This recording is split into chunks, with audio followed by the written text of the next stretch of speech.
It seems to me, first of all, from what I understand from doctors, that's really rare. If it's a legitimate rape, the female body has ways to try to shut that whole thing down.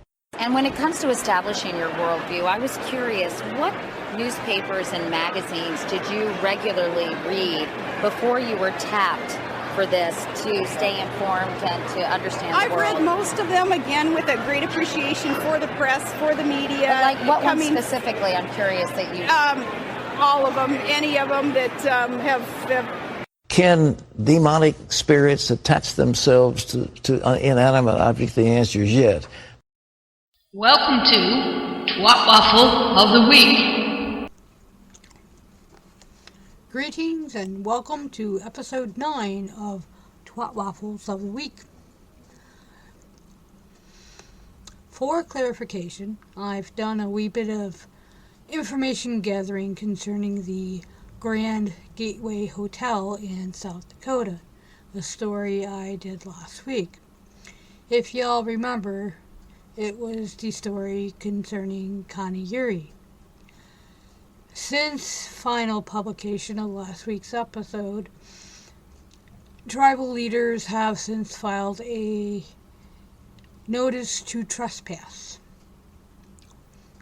Quote, meanwhile, tribal leaders issued a notice to trespass order to the hotel over the weekend, citing the hotel for being in violation of provisions of the Treaty with the Sioux, April 29, 1868. The treaty states that no white person or persons shall be permitted to settle upon or occupy any portion of the land north of the North Platte River or east of the summits of the Big Horn Mountains, or without the consent of the Indians first had and obtained to pass through the same. The Great Sioux Nation is instructing the Grand Gateway Hotel to evacuate immediately. End quote. This is in conjunction with the lawsuit and other actions that I mentioned last week.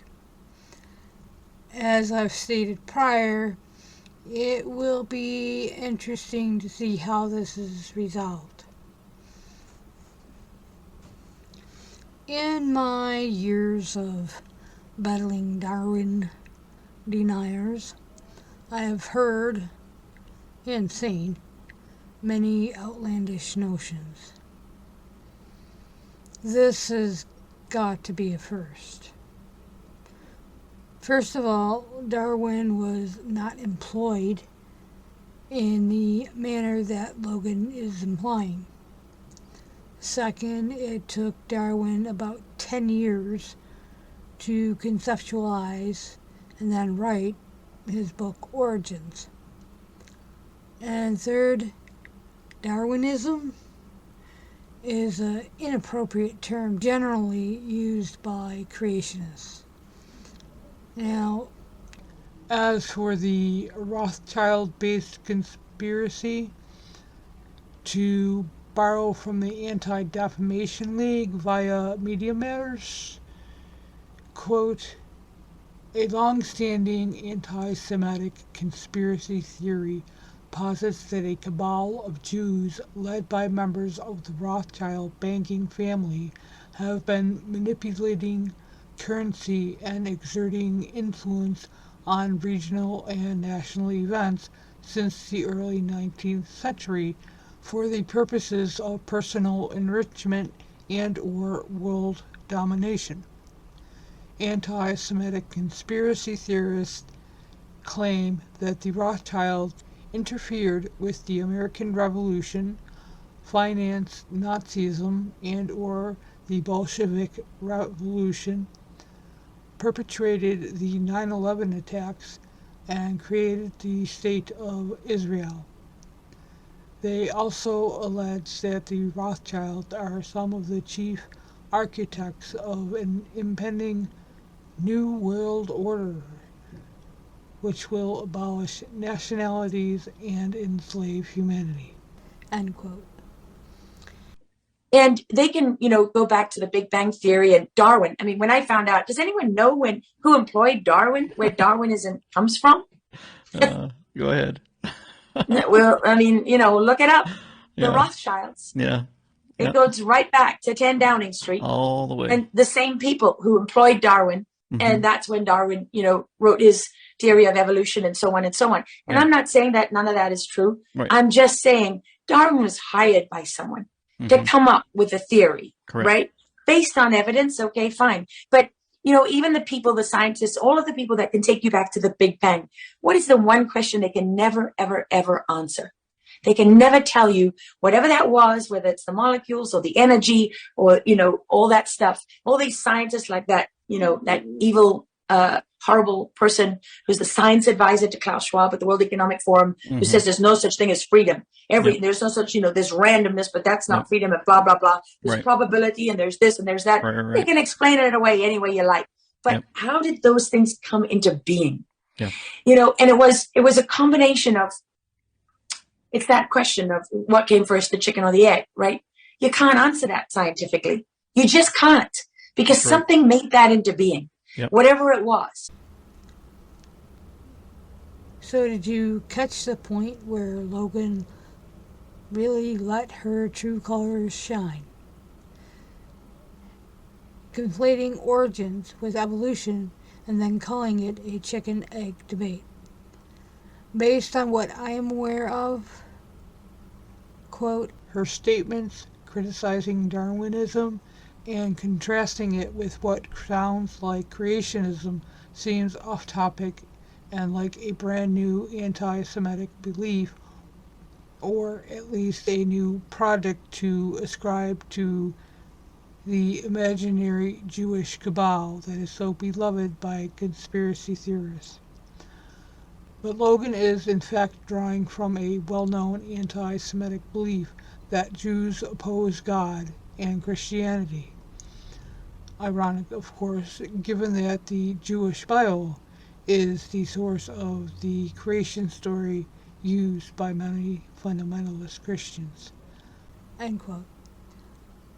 What is sad, Logan used to be a respected journalist. She was a correspondent on 60 Minutes, but comparing Dr. Anthony Fauci to Nazi Dr. Joseph Mengele was beyond pale. This is Clay Clark again. And I have to admit that I have no words for this senseless drivel. As one comment states, quote, I can't imagine the amount of yarn and thumbtacks on this guy's wall. End quote. All I can say is, yep, you nailed that one. The word corona equals 666. So if you go to Google real quick, if you pull it up on the screen real quick and just pull up Google, and you search for the Google Chrome logo, the Google Chrome logo remember, Yuval Noah Harari is now the prophet of Silicon Valley. Under his leadership, they changed the logo to be 666. The Google Chrome logo is 666. And the Google Chrome logo is 666. So people always say, well, you got to trust Google. How many of you had people say this? Well, Google says. So the Google Chrome logo is 666. Now, the day one that Biden got in office, he asked for $6.5 billion to start a new department, a new agency of the United States government. And that agency, type in HR 6666, there's 4 sixes, is to do surveillance under the skin and to be able to arrest you for pre-crime. And the guy he tapped to be the head of that agency was Jeffrey Epstein's partner. So you just type in HR 6666, HR and then 4 sixes, and then click on it. There it is. And click on that legislation right there, top. Click on that first link. Boom. All right. So look at that. HR 6666. So, again, COVID pop quiz stands for vaccination, ID, AI. That's what it is. Google Chrome logo is 666. That's what it is. If you look, next time you use Google, just know you're using Satan's filter. Seriously.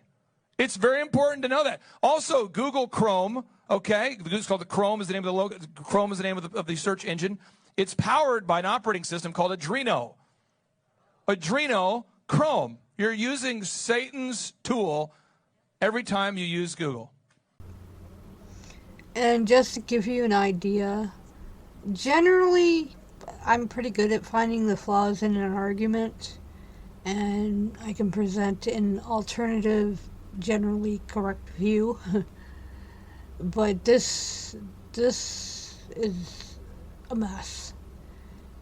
And you know he's got to be speaking to the choir because he provides absolutely no clarification, at least by this clip he doesn't, on any of his claims, thus making refutation virtually impossible. All I can say is wow. White advocacy.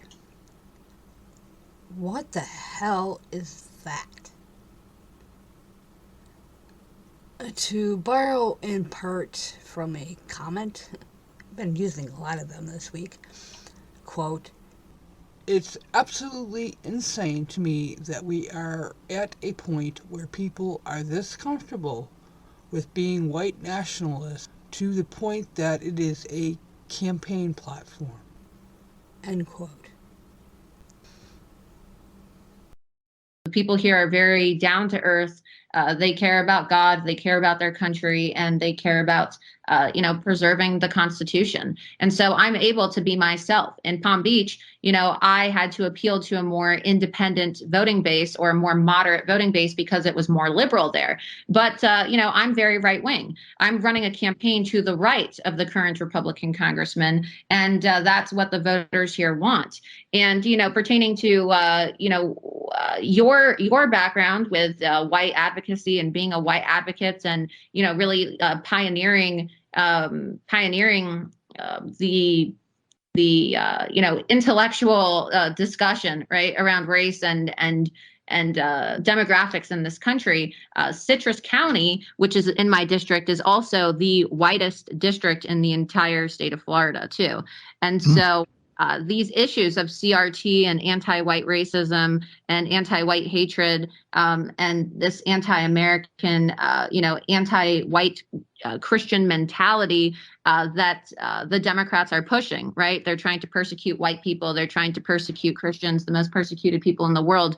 That's on the radar of my constituency. And I look forward to being their advocate when I win my race and, get elected as their next congresswoman. Comet Ping Pong doesn't have a basement. Enough said. The essence, the idea of Pizzagate is real. It's a real thing. It's a legitimate thing. It comes from, for those who don't know, I'm sure every one of you guys know, but it comes from the WikiLeaks emails, the WikiLeaks release of Podesta emails, which talked a lot about weird things. You had emails from Barack Obama about $50,000 worth of hot dogs, and you had pizza, and pizza mentioned a lot. Comet Ping Pong Pizza mentioned a lot. Pizza mentioned a lot. Hot dogs mentioned a lot. I remember back in 2017, if you guys have been following the show for a while now, you probably remember this. It was me and Baked Alaska, and we actually went into the Comet Ping Pong Pizza, and we were kicked out immediately because we were streaming. We walked in, we were live streaming, and we were kicked out immediately from Comet Ping Pong Pizza. But the essence, the idea of, like I said, Pizzagate, it's a real thing. Sherry Tenpenny is an anti-vaxxer extraordinaire. How do I know? She uses incorrect information, knowing it's been corrected. Case in point. Quote, Data to the end of December 2021 originally stated that only 186 unvaccinated Germans had been infected by the Omicron variant, a figure the expose used in its article.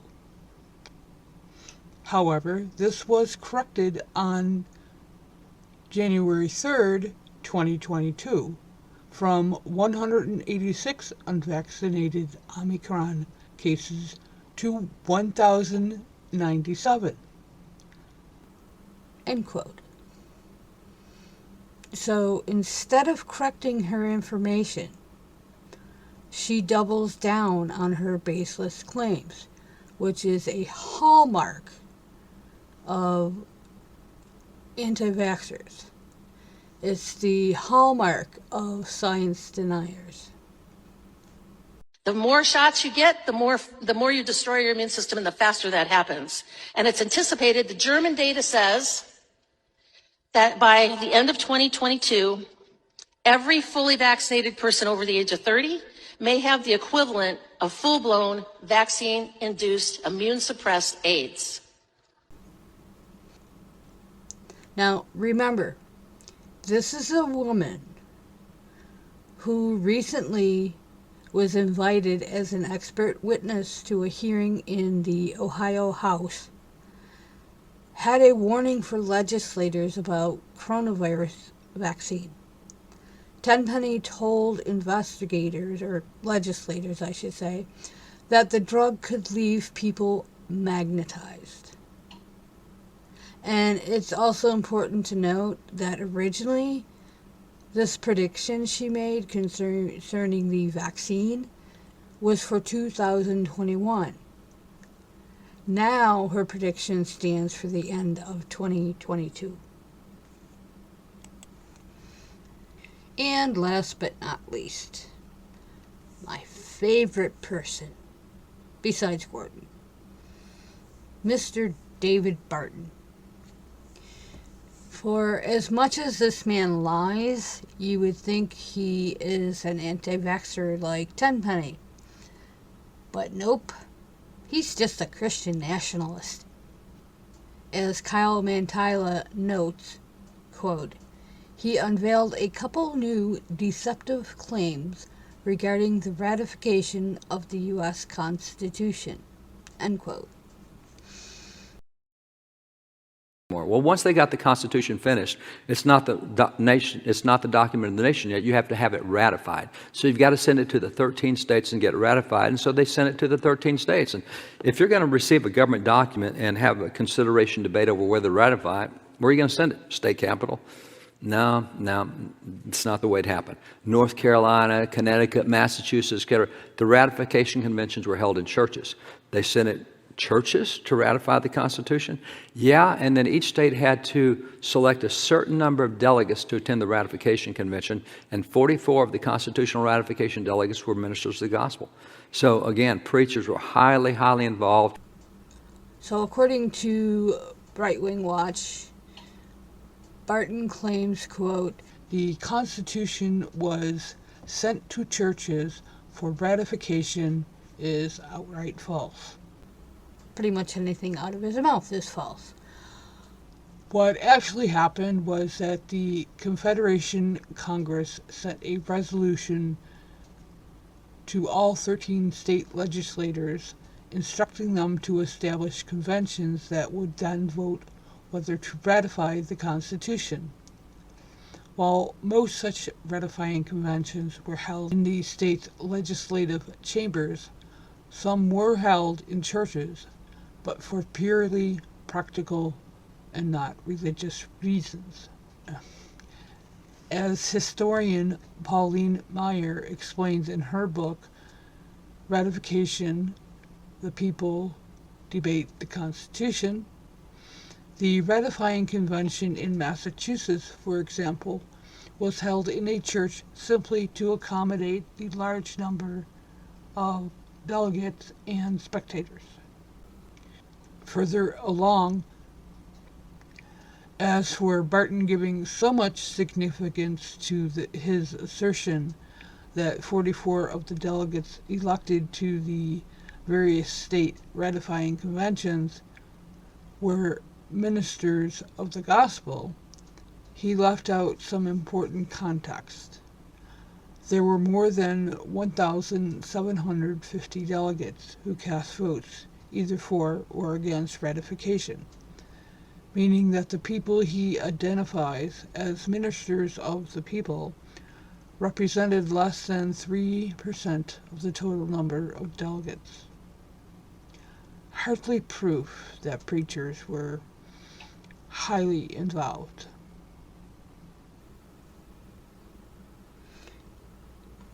To bring us to our ending point, I present Dr. Joel Duff, blogger and also a YouTube creator. Duff is a professor of biology and a Christian in the Reformed tradition who writes, speaks, and discusses issues of science and faith. In other words, he deals with refuting young Earth creationism, hence my interest. Peace out and enjoy.